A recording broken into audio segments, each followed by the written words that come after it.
Before we begin, I would like to send my warmest greetings to all of you who have taken the time to visit this channel. I wish you and your family good health, peace, happiness, and countless blessings in your lives. Today, we are going to listen to a deeply emotional and heartbreaking story titled, "My Family Was Not Happy." Not everyone is fortunate enough to grow up in a home filled with laughter. Some children eagerly wait to return home after school every day, while others wish time would slow down so they wouldn't have to walk through that familiar front door. When a family is no longer the safest place to be, the heart carries wounds that are very difficult to heal. Today's story is about a boy who grew up in exactly that kind of family. My name is John. When I was little, I believed every family was just like mine. My father came home drunk after work, my mother quietly cried in the kitchen, and I could only hug my pillow tightly to block out the sound of their arguments that echoed throughout the night. Our small house was never truly filled with laughter. Every family meal was eaten in complete silence. Each of us sat in a different corner, never looking into each other's eyes. I often wondered why two people who had once loved each other so deeply could become complete strangers. My father used to be a kind and gentle man. But after his business failed, he turned to alcohol to escape the pressure and disappointment. Day by day, he became more short-tempered. Even the smallest problem was enough to make him lose his temper. My mother was a hard-working and devoted woman. She endured everything to keep our family together, but the more she endured, the deeper her emotional wounds became. Many nights, I could hear my mother crying softly behind her bedroom door. I wanted to run to her and give her a hug, but I was afraid my father would become angry. So I sat alone in the darkness, silently crying with her. The next morning at school, my classmates often asked why my eyes were so red. I simply smiled and told them I had stayed up late studying.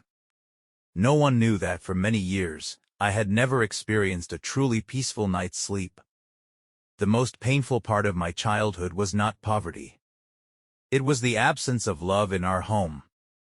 Kind words slowly disappeared, replaced by blame, shouting, and a terrifying silence.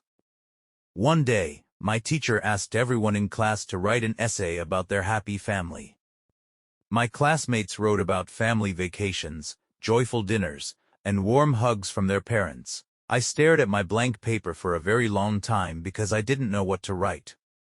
In the end, I wrote only one sentence. I wish my family could smile together just once. Unexpectedly, that simple essay brought my teacher to tears. After class, she gently talked with me and encouraged me. For the first time in my life, I felt that someone truly listened to me and cared about my feelings. From that day on, I studied harder than ever. I believed that education was the only way to change my future. Although I still had to listen to my parents arguing every night, I continued studying under a dim light with the hope that one day my life would be different. As time passed, I earned a full scholarship to a university. The day I received my acceptance letter, I rushed home with excitement. But when I arrived, my parents were arguing once again. The acceptance letter suddenly felt incredibly heavy in my hands. No one asked what I had accomplished. No one hugged me or congratulated me. Quietly, I packed my clothes and left my hometown to attend college in the city. Those years away from home helped me grow into an independent adult, but there was always an emptiness deep inside that could never be filled.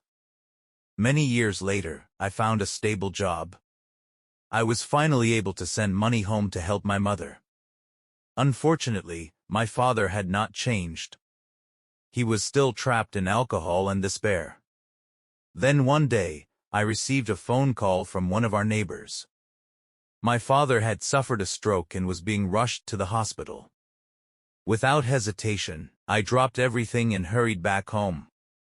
As I looked at the man who had once seemed so strong lying motionless in a hospital bed, his hair completely gray and his face thin and exhausted, I suddenly realized how much time had taken away from him. The anger that had once frightened me was now replaced by the helplessness of a man who had lost his way after failing in life. When my father finally regained consciousness, he reached out and held my hand. His eyes were filled with tears. In a trembling voice, he whispered, "I'm sorry, son. I never knew how to be a good father." Those few words alone were enough to make me cry like a little child. For the first time in many years, my father cried. My mother cried too. The three of us embraced one another in that hospital room. There were no more accusations, no more cold silence. There were only tears of regret, forgiveness, and love. After leaving the hospital, my father made a firm decision to quit drinking. It was incredibly difficult at first. There were days when his body trembled from withdrawal, but every time he remembered the promise he had made to our family, he found the strength to keep going. My mother also slowly opened her heart. She no longer held tightly to the pain she had carried for so many years. Instead, she learned to forgive. My parents began talking to each other again, and little by little, laughter returned to our family dinners. One evening, while we were eating together, my father suddenly looked at me and said, "Thank you for not getting up on me." I smiled and replied, "Our family wasn't happy before. But as long as we still love one another, it's never too late to start over." At that moment, I realized that no family is perfect. What truly matters is not whether we have made mistakes, but whether we have enough love and courage to correct them. If you are living in a family filled with conflict today, please don't lose hope. You may not be able to change the past, but you can always begin changing the future with a sincere apology, a warm hug, or a willingness to truly listen. Sometimes, what a family needs most is not wealth or material possessions, but understanding, compassion, forgiveness, and genuine love for one another. Life is incredibly short. Don't wait until your parents grow old or your loved ones are gone before realizing how many opportunities you missed to love them. I hope this story encourages each of us to cherish our families more, to forgive more easily, and to spend more precious time with the people we love. Because no matter how imperfect a family may be, it will always be the one place that welcomes us home with open arms after every storm in life. Thank you so much for staying with me until the end of today's story. I truly hope this video has brought you meaningful lessons about family love, compassion, forgiveness, gratitude, and the importance of cherishing the people who matter most. May it also inspire you to protect and nurture the happiness within your own home. If you found this story meaningful, please don't forget to subscribe to the channel, like this video, and share it with others so that these positive messages can reach even more people. I wish you all good health, peace, happiness, and a life filled with love. Goodbye, and I'll see you again in the next video.